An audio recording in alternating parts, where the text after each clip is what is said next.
Joshua 8. Then the Lord said to Joshua, Do not fear or be dismayed, take all the fighting men with you, and go up now to Ai. See, I have handed over to you the king of Ai with his people, his city, and his land. You shall do to Ai and its king as you did to Jericho and its king, only its spoil and its livestock you may take as booty for yourselves. Set an ambush against the city, behind it. So Joshua and all the fighting men set out to go up against Ai. Joshua chose 30,000 warriors and sent them out by night with the command. You shall lie in ambush against the city, behind it, do not go very far from the city, but all of you stay alert. I and all the people who are with me will approach the city. When they come out against us, as before, we shall flee from them. They will come out after us until we have drawn them away from the city, for they will say, They are fleeing from us, as before. While we flee from them, you shall rise up from the ambush and seize the city, for the Lord your God will give it into your hand. And when you have taken the city, you shall set the city on fire, doing as the Lord has ordered. See, I have commanded you. So Joshua sent them out, and they went to the place of ambush, and lay between Bethel and Ai, to the west of Ai, but Joshua spent that night in the camp. In the morning Joshua rose early and mustered the people, and went up, with the elders of Israel, before the people to Ai. All the fighting men who were with him went up, and drew near before the city, and camped on the north side of Ai, with a ravine between them and Ai. Taking about 5,000 men, he set them in ambush between Bethel and Ai, to the west of the city. So they stationed the forces, the main encampment that was north of the city, and its rear guard west of the city. But Joshua spent that night in the valley. When the king of Ai saw this, he and all his people, the inhabitants of the city, hurried out early in the morning to the meeting place facing the Arabah to meet Israel in battle. But he did not know that there was an ambush against him behind the city. And Joshua and all Israel made a pretense of being beaten before them, and fled in the direction of the wilderness. So all the people who were in the city were called together to pursue them, and as they pursued Joshua they were drawn away from the city.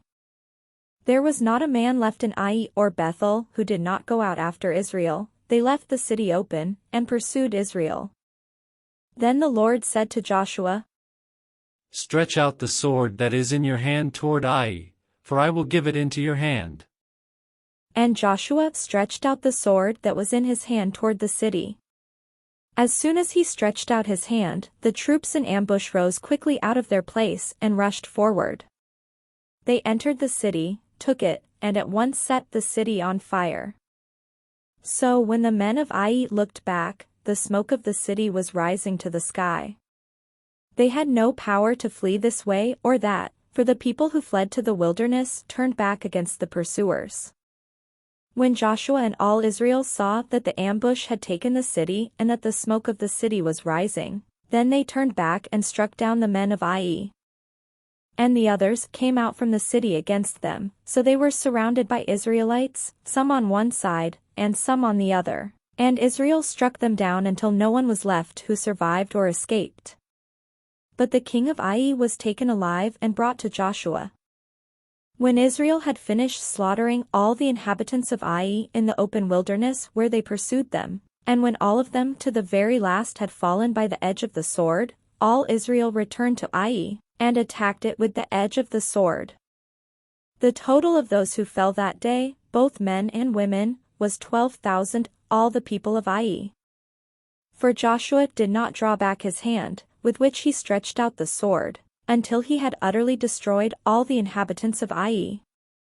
Only the livestock and the spoil of that city Israel took as their booty, according to the word of the Lord that he had issued to Joshua. So Joshua burned Ai, and made it forever a heap of ruins, as it is to this day.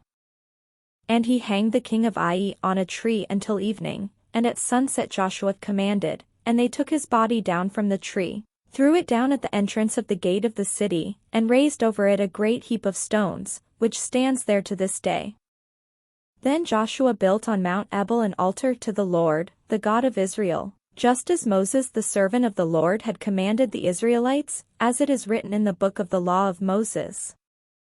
An altar of unhewn stones, on which no iron tool has been used.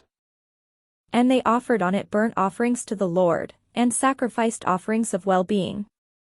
And there, in the presence of the Israelites, Joshua wrote on the stones a copy of the law of Moses, which he had written.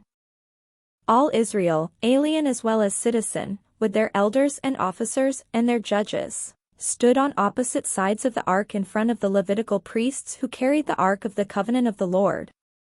Half of them in front of Mount Gerizim and half of them in front of Mount Ebal, as Moses the servant of the Lord had commanded at the first, that they should bless the people of Israel. And afterward he read all the words of the law, blessings and curses, according to all that is written in the book of the law. There was not a word of all that Moses commanded that Joshua did not read before all the assembly of Israel, and the women, and the little ones, and the aliens who resided among them.